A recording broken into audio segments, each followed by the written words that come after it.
tidi double kese kainta main to mara to ti me uto mano ben meno ben likulo to me uto likulo seta uto likulo ben meno ben so go so man blando go sa efe àti àkọ́ngbó so baratu na ehun kan na ko perego azedijo hon gbogbo na kare sewa ko kenso tomro so dake ugogo me tomro sugo tama so tori na ka go kwati na o mai so kabi afima na lo ko kare wa dugo kan kan lewe ro no na àkọ́ngbó yo no to ko dia agosi yogo wa ja Le roi Béhanzin est né dans ce palais. Mais on ne peut pas parler de Béhanzin sans déjà commencer par parler de celui-là, qui est le propriétaire de ce palais. Alors j'ai dit tout à l'heure à l'entame que le tout va se faire en histoire et en chanson. Alors nous allons déjà commencer, parce qu'on veut parler de Béhanzin, par une chanson emblématique. Le roi Béhanzin, cette chanson qu'il a menée au pouvoir. Zéman djegbenyi we nankede vitomile ome kanta we ye mabo unilon kelele manze we nankede vitomile ome kanta we ye mabo unilon onyi we inu ve mon be jimi do mi bi me jogbe lọ́wọ́ dansan mẹ́ẹ̀májà ọ̀sọ́nà wázìpò jìbò nànà òkèlélẹ̀ manzéwẹ̀yìn mẹ́yẹ kpónú kùndọ́lé omekanta wẹ̀yẹ mábọ̀ ọ̀hìnlọ́. Elle dit, c'est mon papa, le roi Glélé, qui m'a donné ce pays. L'héritage de qui est-ce que je suis allé accaparer? Moi, Béhanzin, je me suis accaparé de l'héritage de qui? Ce palais était occupé par le roi Gongolo, qui est le papa à Guézo. Et Guézo est le grand-papa à Béhanzin. Et les princes ont d'abord un palais de jeunesse. Et c'était le palais de jeunesse du roi à Gongolo. D'accord? Le roi Gongolo a plusieurs enfants. 2 de ses enfants ont été rois. Le premier c'est Adanrozan, qui a été roi. 2, c'est Guézo qui a été roi aussi. Le roi Gongolo, il occupait les lieux lorsque pour des questions de voisinage, des problèmes de voisinage, il a quitté ici pour s'installer dans son nouveau quartier qu'on va visiter pendant le circuit, à Bécon. Maintenant, plus tard, comment est-ce que ce palais est devenu pour Adanrozan? Ce palais est devenu pour Adanrozan parce que Adanrozan était au pouvoir.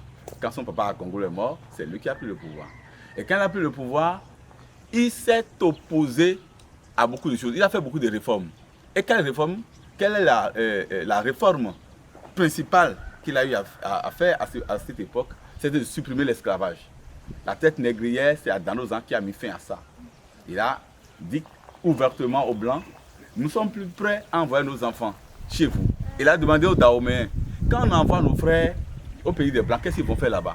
On dit, ils vont cultiver les champs. On dit, mais nous avons des champs cultivés ici. Nous avons des bras valides, nous avons besoin de ces bras valides là. Alors, on ne va plus les vendre.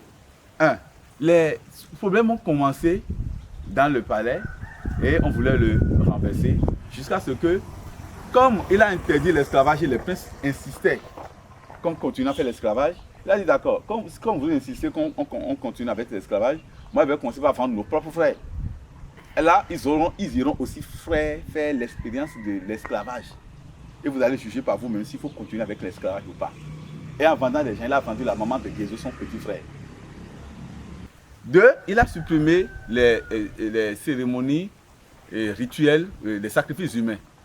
Les sacrifices humains, on fait les cérémonies, on tue des hommes, il a refusé. Et le motif pour lequel on tuait les captifs, c'était d'aller dire au roi passé, au roi, donc les rois qui sont dans l'au-delà déjà, qui sont déjà morts, les rois passés, va leur dire que le Dahomey se porte bien. Et les princes ont insisté. Il a dit d'accord, si comme vous insistez, nous allons commencer par nous tuer nous-mêmes à nos papas. Comme ça, nous irons reconnaître nos papas facilement au pays des morts. Et nous allons leur parler facilement nos langues. Il disait ça pour décourager la pratique du sacrifice humain. Troisième chose qui est une réforme qu'Adanrozan a fait, c'était de dire au roi de Portugal, qui était son ami, ce roi-là lui vendait des armes à feu. Et un jour, il a dit à ce roi, écoute, au lieu de nous vendre chaque fois des armes à feu, il faut déplacer l'usine des armements au Dahomey. Et là, comme ça, les Dahomey vont savoir comment fabriquer des armes eux-mêmes. Alors, ce roi-là a refusé, ce roi portugais a refusé. Et il a fait acheter 2 fusils. Il a mené à Abomey, il a dit aux ouvriers d'Abomey de dépiécer ces fusils-là pièce par pièce, de reconstituer les pièces par pièce. Et comme ça, on va commencer par fabriquer des fusils chez nous. Il a dédié un village à ça, on appelle Tambay. Et c'est ce village-là, on fabrique les fusils artisanaux jusqu'à nos jours ici. On appelle ça Tambay tout. Vous voyez? Donc, c'est ce roi-là. Et toutes ces réformes-là ont fait que on lui a fait coup d'État. Parce que Francisco Félix Tchatcha de Souza était revenu à Abomey, puis c'est un Portugais, réclamer la dette que le papa de Adão, c'est-à-dire le roi Gongolo, il a commis une dette envers de Souza. Et de Souza a voulu réclamer la dette. Et Adão, il a voulu serrer Adão avec les mains. Adão a dit, mais c'est pas ça, tu es blanc, que tu crois que tu peux me saluer comme ça. Alors on ne salue pas le roi d'Abomey comme ça. Et tu oses venir demander l'argent de la traite négrière. Toi, tu as vendu des hommes et tu es venu réclamer l'argent. Et tu es un homme hideux. Tu es un homme mauvais. Hein? Et il a emprisonné Tchatcha Félix de Souza à Abomey.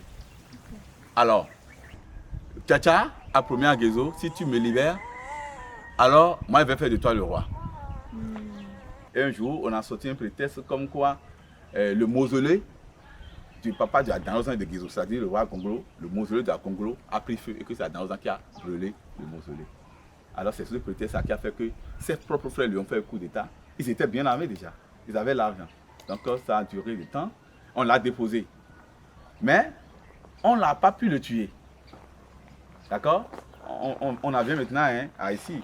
Et on est venu le mettre ici, dans le vieux palais de son papa. Un palais que son papa n'utilisait plus. On l'a mis à Adão là.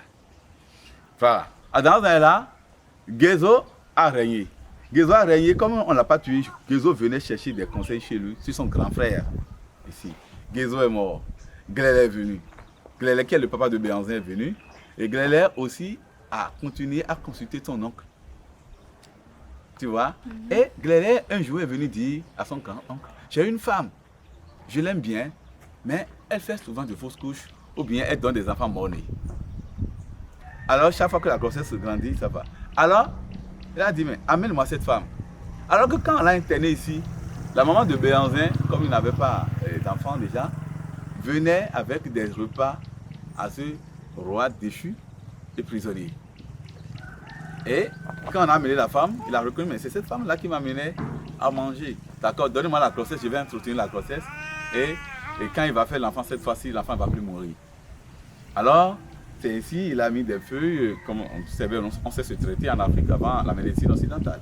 Donc il a entretenu la grossesse jusqu'à ce que l'enfant est né.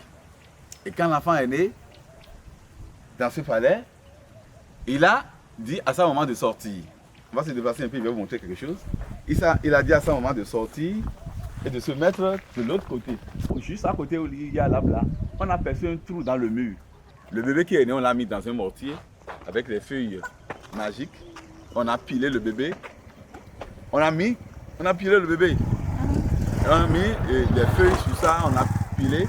Et après, la femme ne voyait pas tout ça. Et on a mis de l'eau sur ça, on a fait une boue avec ça. On a versé ça par le creux. Et on a dit à la maman, si ça sort quelque chose, il faut prendre la chose. D'accord? Et c'est sorti, c'est vipère. Et la maman l'a ramassé et c'est devenu un enfant. C'est comme ça, le roi Béhanzin est né ici. Et il a grandi à lui, à Darozan qui lui a appris à diriger le pouvoir, à diriger un pays, un homme de pouvoir. Voilà un peu ce que je peux vous dire par rapport à la naissance de Béhanzin. C'est pourquoi je disais qu'on ne peut pas parler de Béhanzin sans qu'on ne pas parler d'Adão